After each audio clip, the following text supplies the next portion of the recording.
Have you ever felt a rush of nerves before a big test or a social event? Maybe a sense of unease when stepping into a new situation. For most of us, these feelings come and go, but for millions of adolescents, anxiety isn't just a passing worry, it's a daily struggle. Anxiety disorders are one of the most common psychiatric illnesses among children and teens. In fact, research shows that about 31% of adolescents meet the criteria for an anxiety disorder. That means nearly 1 in 3 young people are dealing with persistent anxiety that affects their daily lives. Yet, despite these staggering numbers, many go untreated. 31% of adolescents experience anxiety disorders, 38% of females and 26% of males aged 13 to 18 suffer from anxiety, and the median age of onset is just 6 years old. Anxiety in an adolescent can be hard to recognize. It's often dismissed as a simple fear or shyness or just a phase. But when anxiety goes untreated, it can interfere with friendships, academics, and even family life. Picture a teen who avoids raising their hand in class, skips social events, or feels physically sick before going to school. For some, it's more than just nervousness. It's an overwhelming, paralyzing experience that can lead to panic attacks, withdrawal, and self-doubt. But what if we could shift the way we approach anxiety in young people? Instead of just treating the symptoms, what if we help teens develop long-term skills to manage stress, build resilience, and thrive? That's where positive psychology comes in. Positive psychology focuses on well-being, optimism, and personal strengths, instead of solely focusing on medication or therapy. This approach equips adolescents with tools like mindfulness, gratitude, reframing techniques that can cause long-lasting change. In this series of videos, my team breaks down different aspects of adolescent anxiety, its causes, effects, and most importantly, solutions. We'll explore how programs like Flourish and Thrive are making a difference by giving teens the skills to face their fears, boost their confidence, and take control of their anxiety. So if you ever wondered why anxiety affects so many young people or how we can do better in addressing it, stick around. You won't want to miss this. Hi, this is Alexa Garcia, and this is our wiki page for anxiety and panic in teens. With group members Catalina Jaramillo, Jacqueline Carl, Danna Garcia, Jason Hull, and Karol Rodriguez. So first is the ailment. Anxiety disorders among children and adolescents are one of the most common psychiatric illnesses. Although most adolescents do not develop panic or anxiety disorders, about 31% of youths have been cited to meet the criteria for an anxiety disorder. Despite panic and anxiety disorders being one of the most common psychiatric illnesses, many youths are left untreated. So who is affected? About 31% of adolescents are affected by anxiety disorders, and yet many of these youths are left untreated. Adolescents who suffer from anxiety disorders can experience impairments in social, family, and educational domains of functioning. Youths with anxiety may not typically raise concerns because their anxiety may be just overlooked and labeled as fear. Fear is typically viewed as an appropriate reaction for children and adolescents. Fear to a perceived threat can be adaptive in situations when it influences avoidance of danger. Hence the reason why anxiety may just be overlooked and instead labeled as fear. Anxiety is sometimes also seen as something that may be benign and transient, which can cause an adolescent's anxiety to be neglected.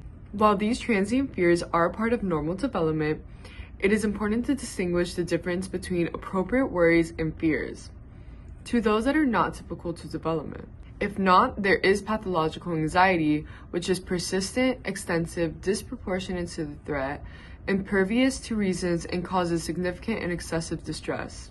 This can all lead to a great impairment with how the adolescent functions at school, with peers, with family, and even daily living activities. The findings by Mary Congas revealed that 38% of females between the ages of 13 and 18 years old suffered from any anxiety disorder. The findings also found that 26.1% of males between the ages of 13 and 18 years old also suffered from any anxiety disorder. Of these adolescents, the findings showed that there was an estimated 8.3% that had a severe impairment. And to determine this impairment, the DSM-4 criteria was used. In the sample of 8.3% of the total sample, a part of those individuals represented panic disorder. These findings also showed that all anxiety disorder subtypes had a great prevalence in females. These findings also showed when anxiety disorders occurred earliest, even showing that the median age of disorder onset was 6 for anxiety disorders. So now we have the introduction.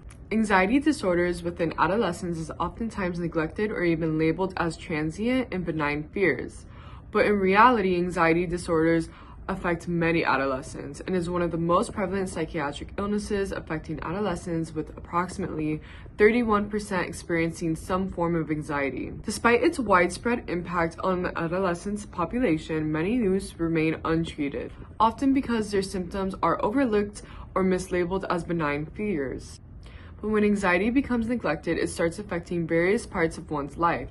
For example, youths with social anxiety disorders may avoid interpersonal situations, including schools, classes, camp, extracurricular activities, activities involving performance, which could be oral presentations, tests, homework, sports, music, arts, and etc.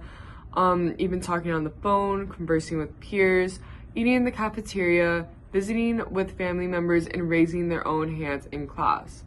If not addressed properly, anxiety can lead to impairments in various parts of an adolescent's life, like school, friends, and even with their own family. Understanding adolescent anxiety through a positive psychology lens emphasizes proactive strategies that support well-being rather than solely treating dysfunction. Positive psychology is a domain of psychology that studies positive human functioning and flourishing. Through its emphasis on positive emotions, positive individual traits, and positive institutions, positive psychology aims to promote personal emotional well-being and happiness. While traditional psychiatry takes the approach of treating through psychopharmacology and psychotherapy, there has been an increasingly recognized treatment modality, which has been referred to and recognized as positive psychology. And instead of taking traditional approaches, it instead aims to improve a patient's general wellness. According to Zhang et al. 2022, there has been recent studies that have demonstrated the role that positive psychology has when it comes to influencing an individual's ability to cope with stressful events. This suggests interventions done with positive psychology may be therapeutic interest, improving symptoms in patients. In some instances, an individual may not use medication to treat their mental disorders, either due to financial reasons, lifelong medication management, or unwanted side effects. Hence why it should be a goal in psychotherapy to prepare their patients and equip them with long-term changes when it comes to encountering their life stressors. A recent study that Zhang et al. 2022 mentions how positive psychology interventions have lasting effects on an individual's happiness. Another study showed the long-term benefit that positive psychology intervention had on positive thinking and coping skills. The results of these two studies illustrate the lasting benefits of bolstering positive psychology character strengths as therapeutic targets for patients.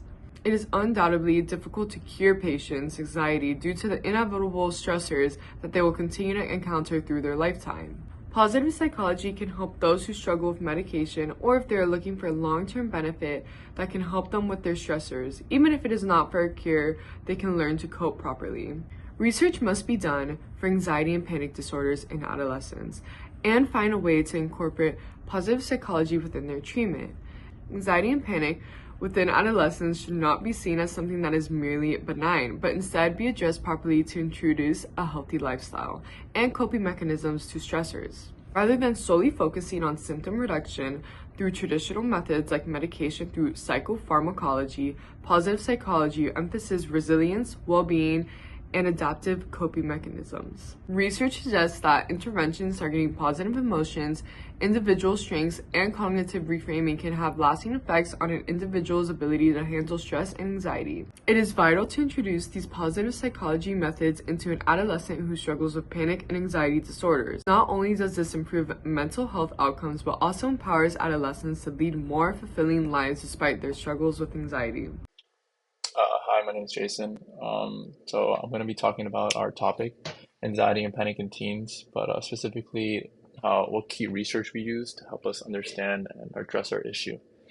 So our first research, we have a study by Baker, Hollywood, and Waite. called Adolescents' Lived Experience of Panic Disorder and Interpretive Phenomenological Analysis. This article explores basically the lived experiences of adolescents with panic disorders through like interpretive analysis. Basically, by analyzing like direct interviews, the study like kind of sheds light on how teens experience and cope with panic attacks. It provided valuable qualitative data that helped deepen our understanding of basically the emotional and psychological toll of panic disorders in this age group. Um, Research two was an article by Chu, Falk, and Walkup with the article Anxiety Disorders Among Children and Adolescents. This research basically provided us a broad but kind of detailed overview of different anxiety disorders and how they affect young people. It discussed their symptoms, potential causes, and common treatment approaches. The article is important to us because it highlighted how anxiety manifests differently across childhood and adolescence, kind of basically helping us better understand why early intervention is crucial.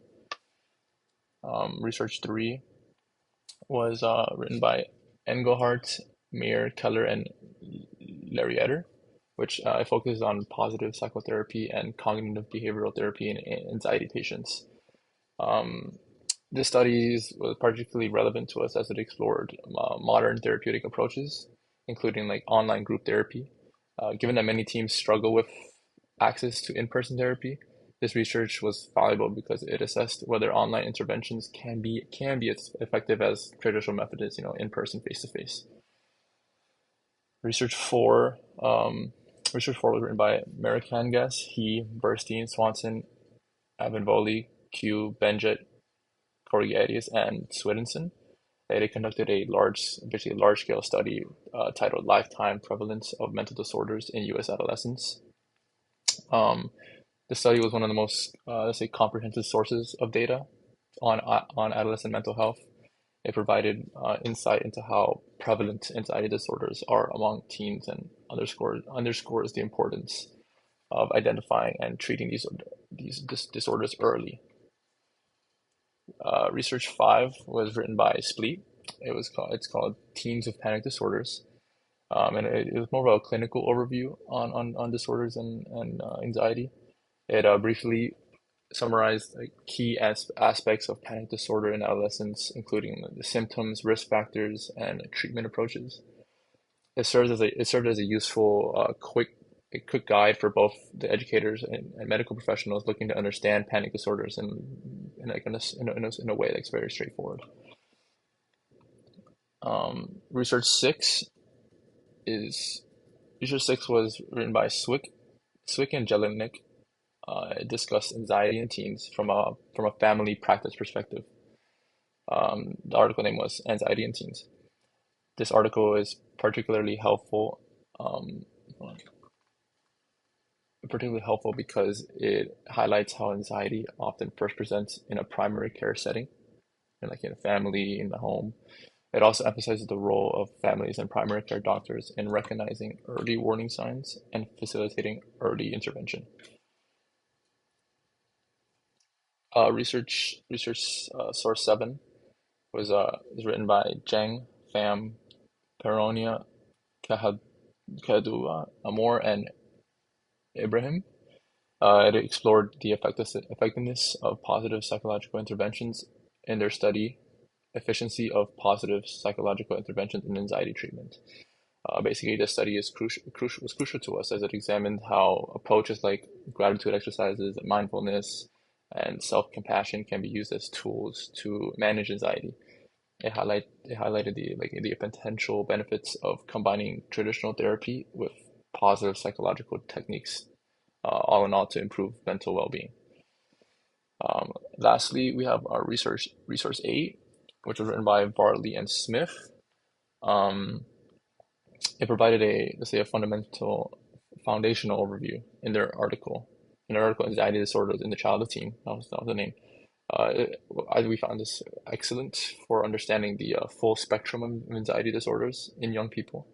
It categorizes different anxiety disorders, discusses common treatment methods, and explores how symptoms evolve from childhood to adolescence. Uh, we believe that this article was great, or was great research for us and for anyone else looking for a strong foundational knowledge of anxiety disorders in young people. So yeah, that was our 8 resources that we used. Basically, each one of these sources to us played a very crucial role in helping us understand anxiety and panic specifically in teens. Whether it came from like firsthand experiences or like statistical prevalence or treatment methods or anything that the articles are talking about. Basically, studies give us the tools to address this important issue, and yeah, those are the resources that we used. The Flourish and Thrive program is a 12-week after-school program that is designed to help teenagers between the ages of 13 and 18 manage anxiety using positive psychology. It is specifically for students who experience moderate to severe anxiety but have not yet received formal treatment. The goal of the program is to teach practical long-term strategies that help build resilience, boost confidence, and overall improve well-being.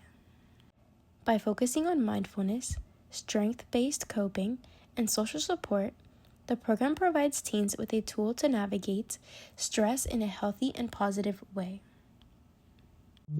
Students can join the program through school counselors, pediatricians, or self-referrals, and it will be available in middle schools and high schools as well as community mental health centers. Each week, 60-minute sections are structured into 3 key parts.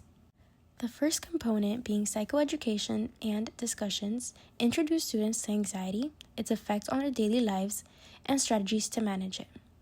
The second component, skill-building activities, focuses on practicing mindfulness techniques, gratitude exercises, and cognitive restructuring to help shift negative thought patterns. The third and last component, hands-on learning, allows students to apply what they've learned in real-life situations while reflecting on their progress. The F&T program follows a step-by-step structure to ensure students gradually build on their skills. Starting off, in the first 2 weeks, participants will learn about anxiety and positive psychology, exploring how anxiety impacts their lives, and completing self-assessments to track their progress. In the continuing weeks 3 and 4, the focus shifts to identifying personal strengths and implementing gratitude practices. This includes journaling and reflecting on past challenges.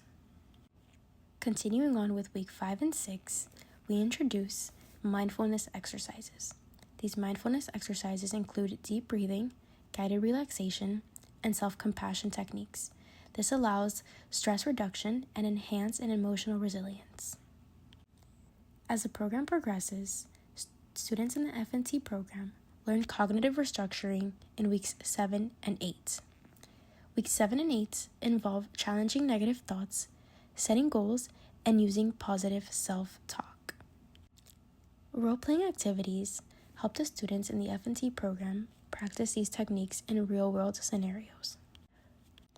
Now in weeks 9 and 10, the emphasis is now going to be placed on social support. The students participating will be placed in group activities, and they will be paired with a support buddy for ongoing encouragement. Finally, we are now moving into our last 2 weeks of the program. This is week 11 and week 12. In these last 2 weeks, participants are now going to be reflecting on their growth throughout the program. They'll create personalized action plans for long-term anxiety management when they're no longer with us in the program, and they will take a post-assessment to measure their progress. The program concludes with a celebration of achievement and discussions on self-care strategies and community resources for continued support. We're now at the end of the program, and students are expected to experience reduced anxiety, stronger coping skills, and a more positive outlook on life. Through the structured lessons, practical exercises, and peer support, they will have developed a deeper understanding of their anxiety and gained effective tools to manage stress in their daily lives. The F&T program not only equips teens with immediate coping strategies, but also fosters long-term resilience by encouraging self-awareness, emotional regulation, and healthy habits. Additionally, by connecting students with supportive peers and trusted adults, the program helps reduce feelings of isolation and reinforces the importance of seeking help when needed. The F&T program offers an accessible and non-medication based approach to managing anxiety, empowering teens with lifelong skills to navigate challenges, build confidence, and improve their overall well-being. Thank you all for listening, and I hope this program can make a meaningful impact on the lives of young teens struggling with anxiety. Hello everyone, my name is Jacqueline, and I had the intervention aspect of the wiki page for anxiety and panic in teens, and I would like to begin by discussing the introduction for this. The program was called the Flourish and Thrive, and it significantly helps students struggling with anxiety. Anxiety is a huge issue among teens, affecting their academic performance, social life, and overall well-being. Unfortunately, many teens do not receive proper treatment due to various barriers like cost, accessibility, or concerns about medication side effects. That's why the program like Flourish and Thrive are so important. They offer a non-pharmacological, long-term solution that helps students build resilience, strengthens coping skills, and improves their mental health through positive psychology.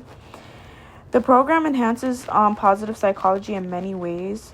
It's really all about enhancing the well-being rather than just reducing the symptoms of anxiety. Instead of focusing on what's wrong, it encourages individuals to recognize their strengths and use them to overcome challenges. The F&T program does exactly this by incorporating mindfulness practices such as helping students regulate emotions and manage stress, gratitude exercises, which is used to promote positive thinking and reducing anxiety, and also strength-based coping mechanism, which allows students to build resilience rather than just reacting to stress. The research within this even suggests that positive psychological interventions can be more effective than cognitive behavioral therapy in increasing positive emotions. This shows that the program F&T is not just a coping tool, it's a strategy to build long-term mental well-being. While addressing teen anxiety, I just want to discuss how anxiety disorders affect between 15.31.9% of adolescents. Yet many of the teens go untreated. Traditional treatments like therapy and or medication might not always be an option due to financial constraints or personal concerns. This is where the F&T program comes into play because it provides a solution that is accessible, skill-based, and sustainable. It tackles anxiety in many ways. Some I can mention are coping skills and self-efficacy. It allows students to develop confidence in managing anxiety through strength-based coping strategies or mechanisms. It provides social support, such as group activities that foster a sense of community, reducing feelings of isolations within these students. And it also provides long-term benefits with techniques like journaling and mindfulness, which creates habits that continue helping students even after the program ends. These components ensure that students don't just manage anxiety in the moment, they also develop skills to maintain emotional well-being throughout their lives. This matters for a lot of different ways because the reality of the fact is that anxiety is a growing problem amongst teens, and we need to approach it in a way that goes beyond temporary fixes. And the Flourish and Thrive program does this. Instead of just treating symptoms, it empowers students to take control of their mental health. By integrating positive psychology principles, it fosters a shift from focusing on anxiety to building resilience, self-awareness, and long-term emotional well-being. The program has potential to redefine how we approach mental health treatment in adolescence, moving away from a reactive model and toward a more proactive, strength-based approach. The Flourish and Thrive program is a valuable intervention for students dealing with anxiety because it aligns with positive psychology principles by focusing on strengths, resilience, and well-being instead of just managing symptoms. With mindfulness, gratitude, and social supports, it equips students with tools that can support them for a lifetime, Given the increasing rates of untreated anxiety in teens, programs like this are not just helpful, but they are also necessary. And now I just would like to thank you guys for listening to the intervention aspect of the wiki page, when in essence to anxiety and panic in teens. I hope this discussion has provided some insights into the importance of positive psychology-based programs like Flourish and Thrive in addressing anxiety among adolescents. Self-efficacy and coping skills. Since adolescence is an important period for the emotional development of a person, having self-efficacy strategies could help prevent anxiety and panic disorders. Self-efficacy refers to the confidence a person develops in his or her abilities, such as performing tasks successfully or achieving clear goals. For this reason, it is important to implement the strategies throughout positive psychology that benefit the environment and the reduction of disorder, such as this in adolescents. The study presents allows to know how positive psychology contributes to the reduction of symptoms in disorders, such as anxiety and panic. According to the study by Barkett, 2022 highlights the importance of the implementation of tools such as self-efficacy. Although this study focused on the subject experience of adolescents, which generates a possible bias. The results suggest that adolescents have greater control over their emotions when they know the tools that can help them cope with difficult moments, and that self-efficacy generates better control of anxiety. In the study by General in 2022, the findings show that positive psychology interventions based on gratitude and mindfulness were effective in significantly reducing anxiety symptoms, in addition to using cognitive behavioral therapy. Although the study was conducted on a small group of adolescents, it could not be generalized to a population. Studies have shown that anxiety can manifest itself in physical symptoms, such as excessive sweating and palpitation, in addition to generating cognitive symptoms such as negative and intrusive thoughts. According to the study by Schiff, Folk, and Wolkoff in 2016, not having solid self-efficacy makes adolescents more vulnerable to suffer from anxiety and panic disorders. The therapeutic approaches are given the long-term impact of anxiety and panic disorders.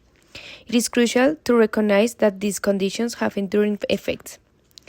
Medicangas in 2010 emphasized that 25% of adolescents have disorders throughout their lives, and if these disorders are not properly addressed, they could affect their quality of life, affecting academic and interpersonal relationships. One of the therapies are cognitive behavioral therapy, CBT. It is one of the most important effective treatments for anxiety disorders. This therapy focuses on identifying intrusive and negative thoughts patterns, developing coping strategies to reduce avoidance behaviors. Research shows that positive psychotherapy strategies supported by cognitive behavioral therapy improve treatment outcomes. And strengthening self-efficacy through a positive psychology and CBT can help prevent anxiety. This therapy offers innovative approaches to prevent anxiety in adolescents.